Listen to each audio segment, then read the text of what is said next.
Okay, so the next thing I'd like to do is just explain how the system works, how we get into shape off of set pieces, and the first one being off of the kickoff. Okay, so here we have kickoff right here. We're in shape, as I said before, in our pods, 1, 4, 8, 3, 5, 2.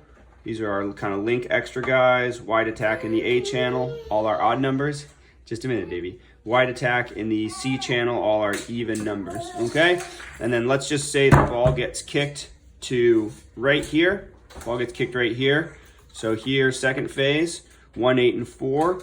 Their pod is taking care of that ruck. 13, 7, and 11 shape weak side and look for an opportunity.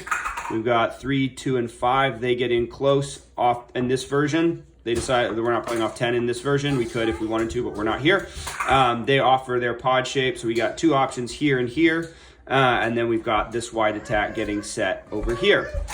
10, 12, 6, and 14. 12, 6, and 14 are out here. And you can see that in this version, 15 is slotted in here. He could be in different places. He could be on the wing side. He could be in between the 6 and the 14. This is just where in this version, he's decided to slot in. And so let's say on this, we decide to play 9 to 13 and let this pod crash. Okay, so we crash. We got a ruck here, right there in the center of the field in the B channel. 10, 12, 15, 6, and 14 are shaping for this wide attack on this big open side.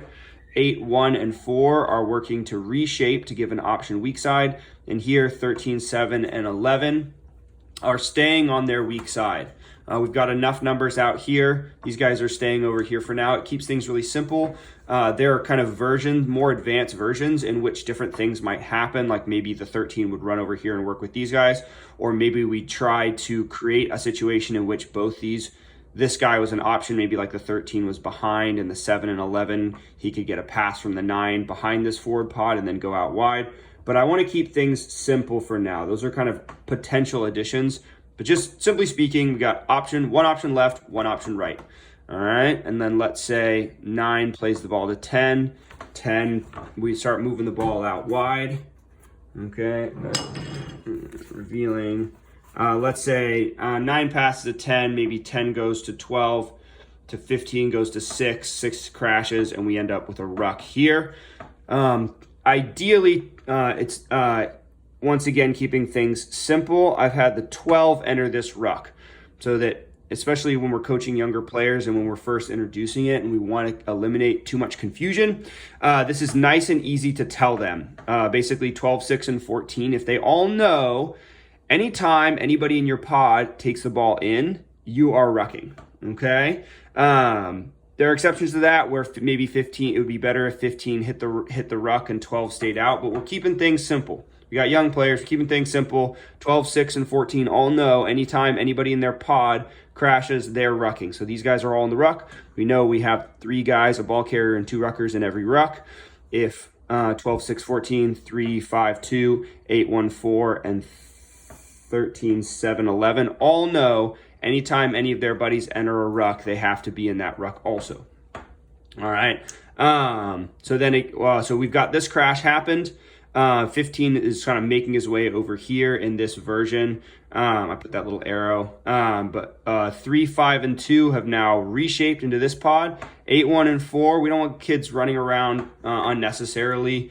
So they just reshaped and they're just hanging out waiting for the ball to come back to them. 13, 7, and 11 are still out here in this wide channel waiting for the ball to come back out to them. So then we go to kind of the next version, which I've compressed into 2 phases.